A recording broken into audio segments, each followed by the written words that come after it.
तो उसमें क्या है कि यशोधरा जब हो गई 16 वर्ष की, वो बहुत निष्णात थी कला में, संगीत में, सुंदर थी, तो उनके पिता को चिंता होनी शुरू हुई।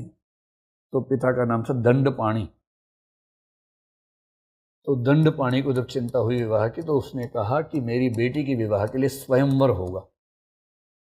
देखिए, स्वयंवर का मतलब तो ये है कि बेटी स्वयं अपना वर चुनेगी। कितना सिंपल है, और हर परंपरा में ऐसा ही होना चाहिए। बेटे के लिए स्वयं वधु हो, बेटी के लिए स्वयंवर हो।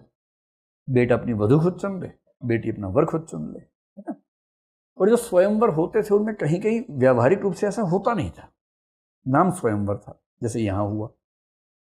तो उसे सबको इनवाइट किया, जो जो युवक उसको पता लगे कपिल वस्तु में है इस समय शादी की उम्र में, सबको इनवाइट किया। सिद्धार्थ को भी इनवाइट किया।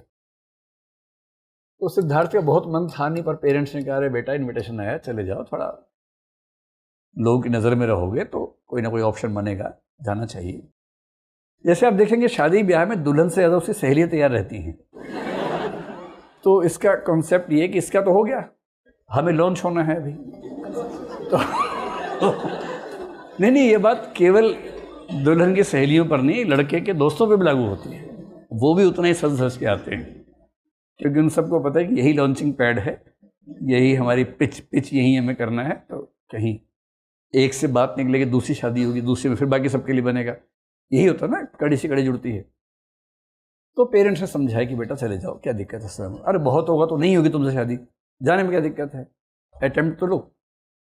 मतलब आपकी भाषा में अटेम्प्ट है भाई, अटेम्प्ट है तो एग्जाम तो दो कम से कम, एग्जाम क्यों नहीं दोगे। तो खैर सिद्धार्थ वहां गया, बहुत मन से नहीं गया लेकिन हाँ गया। अब सिद्धार्थ देखने में इतना सुंदर था, इतना स्मार्ट, ज्ञान के मामले में, सैन्य विद्या के मामले में, हर चीज में इतना एक्सपर्ट, कि जैसे ही वो गया, यशोधरा ने कहा फाइनल है, मैं सिद्धार्थ से ही। यशोधरा ने तुरंत कहा कि मैं सिद्धार्थ से शादी करूंगी, बात खत्म। अब बाकी सब जो आए थे उनको अपमान महसूस हुआ कि हम बुलाया क्यों था फिर भाई, ये तो मैच फिक्सिंग है, पहले से हमने तय कर रखा था। जब पहले से तय था तो हमें बुलाया क्यों आपने।